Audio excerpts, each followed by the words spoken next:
And then, of course, the follow-up question is when can we expect this kind of decline? And also, what kind of decline rate would you guess that you estimate that we will see in the first couple of years from a decline in the US?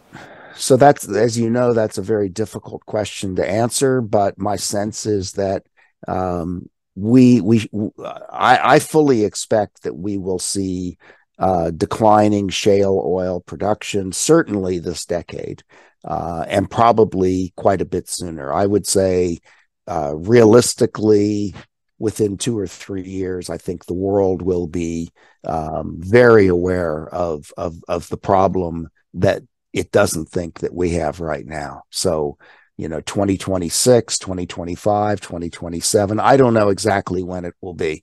As you said, we can throw some money at it and maybe postpone the inevitable, but it's going to be a factor sooner than later, and it will be this decade. I'm quite certain of that. Yeah, and that, as you said, is not just US, because US has been the biggest producer. So US declining means that there is, as I understand it, there are no short-term replacement or alternatives in terms of other production coming online.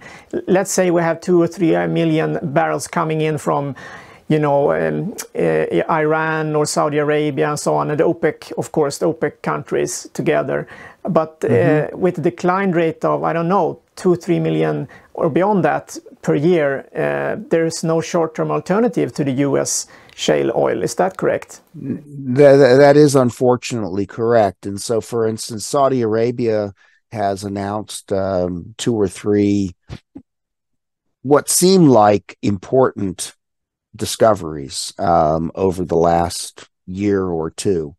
And these are, we don't know the details, but the public information is, wells that are producing potentially 2, 3, 4,000 barrels a day, and many billion cubic feet of gas. But what's interesting about them is that these appear to be unconventional fields. These are not Gawar kind of fields in Saudi Arabia. These are basically tight oil and shale gas, which is great. That's why I said there are unconventional possibilities elsewhere in the world. But I think that that the conventional oil supply for the world is more or less flat into the near term. There's another aspect to all this that I doubt that people are tremendously aware of, and that is that an awful lot of what we call oil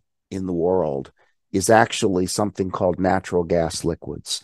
Okay, and so there's a slide that shows that that something looking at world liquid supply, that something like 20% of what we call oil is actually natural gas liquids. What are natural gas liquids? They're things like ethane and propane and butane. These are liquids that are processed out of natural gas. So they come to the surface as a gas, and we send them to a processing plant where, through various chemical and catalytic processes, we force the ethane and the methane and the propane. I'm sorry, not the methane, the ethane and the propane and the butane into a liquid form. And these are mostly used. Ethane is used for plastics mostly. It's also can be burned like methane. Propane, I think you mentioned that in rural areas in Sweden, a lot of people heat their homes with propane that they keep in tanks outside. Butane is a flammable liquid that's used in cigarette lighters and things like that. But none of those are particularly useful as transport fuels. Okay, there are a few exceptions, technology exceptions, but for the most part, they're not useful. But they're counted as oil. So 20% roughly of oil in the world isn't oil. And an awful lot of that comes from the United States. The United States exports about 4 million barrels of crude oil and condensate a day. We also export about almost 3 million barrels a day of these natural gas liquids. So the United States is contributing something like 7 million barrels a day of what's called oil to the world.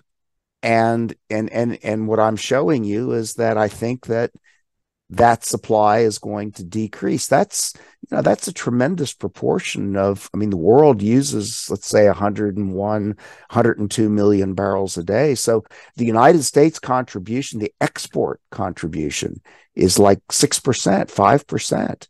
And we've discussed earlier in another discussion that just a few percent or even a fraction of a percent of change in supply can make a tremendous difference in price for the average person like you or me when we go to put gasoline or diesel in our car or have to pay for our home heating or whatever. So these are problems that perhaps they originate in the United States, but they affect everybody in the world that uses energy, and that doesn't, Sweden and Northern Europe, they don't get a pass on that. We live in a connected world. Yeah.